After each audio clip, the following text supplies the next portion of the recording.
حیدرآباد میں بزم آرائش اردو کے زیر اہتمام اردو کو سرکاری زبان بنانے کے لیے تقریب کا انعقاد کیا گیا، جس میں ملک کے معروف اداکار، صداکار، مزاح نگار ضیاء الدین خصوصی مہمان تھے۔ تقریب میں مہمانوں نے دیوار پر اردو سے متعلق جملے لکھے اور انٹرویوز کیے گئے۔ تقریب میں سماجی، سیاسی، مذہبی، ادبی شخصیات نے بڑی تعداد میں شرکت کی۔ MNA صابر حسین قائم خانی نے مہمانوں کو خوش آمدید کہا، جبکہ مہمان خاص ضیاء الدین اپنی اہلیہ کے ہمراہ شریک ہوئے۔ ضیاء الدین نے اپنے خطاب میں اردو اور اردو دانوں پر سحر حاصل گفتگو کی۔ اس موقع پر تقریب میں مہمان کو راجستانی پگ بھی پیش کی گئی۔ آج محبان احباب اردو نے بزم آرائش اردو کے زیر اہتمام یوم نفاذ اردو 25 فروری کا اہتمام کیا ہے۔ الحمدللہ یہ اس سلسلے کا 4واں پروگرام ہے۔ 4 سال کے کامیاب پروگراموں کا انعقاد کیا۔ آج ضیاء الدین صاحب اس میں مہمان ہیں۔ ہماری کوشش ہے کہ جو ہماری قومی زبان ہے اس کو اس کا وہ مقام ملے کہ جو اس نے اس قوم کو متحد کرنے میں، آزادی دلانے میں کیا۔ مسلمان جو برصغیر کے متحد ہوئے، ان کے درمیان رابطے کی زبان، ان کے درمیان آپس میں بات کرنے کی زبان، اور جتنا ہمارا لٹریچر لکھا گیا اردو میں اس کی مثال نہیں ملتی۔ یہی وجہ ہے کہ پاکستان میں شروع دن سے یہ بات ہوتی رہی، اور خود قائد اعظم رحمۃ اللہ علیہ نے یہ کہہ دیا تھا کہ اردو اس ملک کی قومی زبان ہوگی۔ کوئی اور اگر آپ کو اس حوالے سے بہکاتا ہے تو وہ پاکستان کا دشمن ہو سکتا ہے، آپ کا ہمدرد نہیں ہو سکتا۔ تو ہماری کوشش ہے چھوٹی سی کہ اس ملک میں اردو کو اس کا مقام ملے، اور یہی وجہ ہے کہ آج ہم نے یہ پروگرام سجایا ہے۔ سلیقے سے جو ہواؤں میں خوشبو گھول سکتے ہیں، سلیقے سے ہواؤں میں جو خوشبو گھول سکتے ہیں، ابھی کچھ لوگ باقی ہیں جو اردو بول سکتے ہیں۔ آج یوم نفاذ اردو کے حوالے سے احباب محبان اردو کی جانب سے بزم آرائش اردو یہ پروگرام بناتی ہے، اور اس کے روح رواں محترم انجینئر صابر قائم خانی بھائی ہیں جو اس حوالے سے انہوں نے یہ شمع جلائی۔ آج ہم یہاں چوتھی کڑی کے طور پہ جمع ہیں۔ اس سے پہلے ہم 3 پروگرام اس پر کر چکے، اور یہ شاندار پروگرام جو ہے آپ سب کے یہاں تشریف آوری سے جو ہے اس کے 4 چاند لگ جاتے ہیں۔ میں بہت ہی مشکور ہوں اپنے تمام یہاں تشریف لانے والوں کا کہ وہ تشریف لائے اور انہوں نے اس پروگرام کو 4 چاند لگائے۔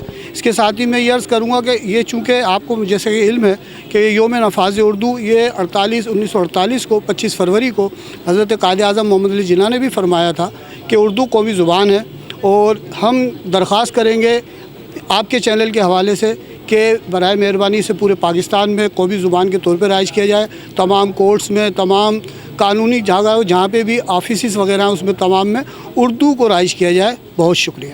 آج بہترین پروگرام کا انعقاد کیا گیا ہے، اور یہ اردو زبان ہم سب کو جوڑنے والی زبان ہے، اور ہر دنیا کے ہر خطے میں بولی جاتی ہے، اور پاکستان میں بھی اگر تمام صوبوں کو جو زبان جوڑتی ہے وہ اردو زبان ہی ہے۔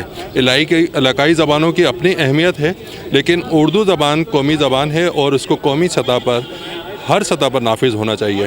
ہماری عدالتوں میں، ہماری تعلیمی اداروں میں، اور ہر جگہ پر اردو کا نفاذ یقینی طور پہ ہونا چاہیے۔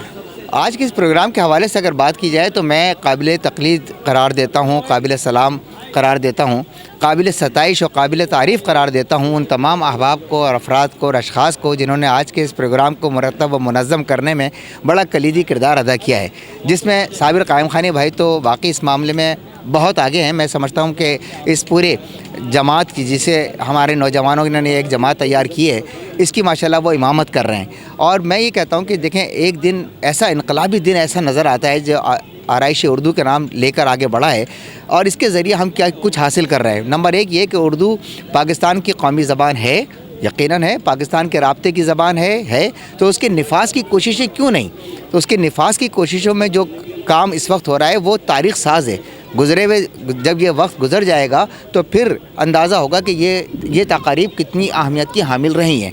اس سے کئی فائدے ہیں۔ نمبر 1 یہ کہ ہم اپنی نئی نسل کو یہ بتاتے ہیں کہ اردو نفاذ لازم ہے، ہم اپنی نئی نسل کو یہ بتاتے ہیں کہ اردو زبان کی وسعت کیا ہے، اور پھر ہمارے وہ اکابرین، وہ افراد، وہ اسلاف، ہمارے وہ اساتذہ جن کا کام اردو ادب پر احسان کا درجہ رکھتا ہے، ان افراد کو اور اشخاص کو بلا کر جب ہم اپنی نئی نسل سے ملواتے ہیں تو وہ ہمارے لیے ایک تاریخ ساز لمحہ ہوتا ہے۔ میں یہ بتاتا چلوں کہ آج ہمارے جیسے ضیاء الدین صاحب تشریف لائے ہیں۔ اردو کی ضیاء پاشی میں ضیاء الدین کا کردار کلیدی کردار ہے۔ بہت شکریہ۔ بہت زیادہ اچھا کہنا چاہیے، اور کچھ شرمندگی بھی ہے دیر سے آنے کی، لیکن پروگرام آپ لوگوں نے بہت اچھا آرگنائز کیا، اور جو استقبال دیا ہے آپ لوگوں نے ضیاء صاحب کو، اور مجھے اندازہ نہیں تھا کہ یہاں پہ اتنا مجمع آپ لوگ اکٹھا کر لیں گے، اور بس آپ لوگوں کے لیے بہت دعائیں کہ آئندہ بھی آپ اسی طرح کامیاب پروگرام کیجیے گا۔